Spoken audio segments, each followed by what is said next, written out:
Sup guys? It's been 1 week since Soyuz dropped, and I've finally finished leveling her 2 damage skills and maxing her out. I took her out for a spin in a battleship fleet against Kirov meta, and a carrier fleet featuring Shkolov against this month's Arbiter. First, let's take a look at the Kirov fleet. I had to use a +4 rammer on Soyuz because she can't quite get off her last salvo in time without it, but if I used something with higher reload like an autoloader, she would fire before Bismarck. Whether you want to go Black Hole first and then Glacier, or Glacier and then Black Hole, will depend on the fight. Since this fight has 3 enemies, it's better to have the Black Hole gather all of them to ensure that the Glacier will hit all of them at once. Given the difference in equipment, it's obviously going to be futile to compare them head to head here, which you probably shouldn't anyway, given that they have very different utility on top of their damage. I'm using the improved Odin gun on Vanguard because Bismarck and Soyuz are close enough to not being able to fire off their last salvos already, and any kind of pushback from Vanguard salvos will ruin the timing. As for the Vanguard, I didn't use Plymouth or Unzen because I didn't want to overkill the boss too hard, so that we can actually see the final salvos. Aurora's buffs stay when she sinks, so I typically just use her as a sacrificial pawn. For this fight, I mostly used Kearsarge or UVH before Soyuz, and just from the eye test, Soyuz seems to be contributing more than them, but I can't say I have conclusive evidence for it at the present moment. It also doesn't really matter since we're getting a new meta fight in a few days anyway. I think I've said enough, so let's now take a look at the fleet in action.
Next, I used her in an Arbiter fleet as a carrier buffer. It's kind of reminiscent of when I tried Duke of York as a carrier buffer, but obviously much stronger now with the new ships. I brought Shkolov because Soyuz increases her damage by about 30%, and Shkolov is already great against heavy armor. In the last spot of the main fleet, I used Haku because I couldn't fit a 3rd IJN ship in the fleet for Shinano's buff.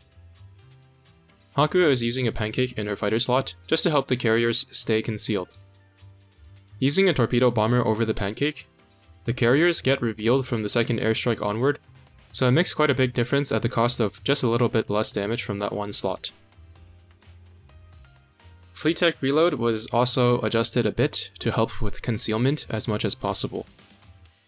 All the slows from Chkolov, Aegir, and Soyuz stack up to the cap of 80%, and the boss gets hit by more or less all of the torps from the torp bombers at that point, so there's no need for a route.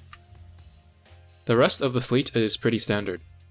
The only thing that might seem a bit weird is lands on Aegir, and I'm using it over Greatsword because Hermit puts up a smokescreen that makes Aegir miss her torps quite frequently, and the torps need to actually land to apply the slow. Okay, let's now see the fleet in action.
Alright, as you can see, Soyuz's buffs are no joke.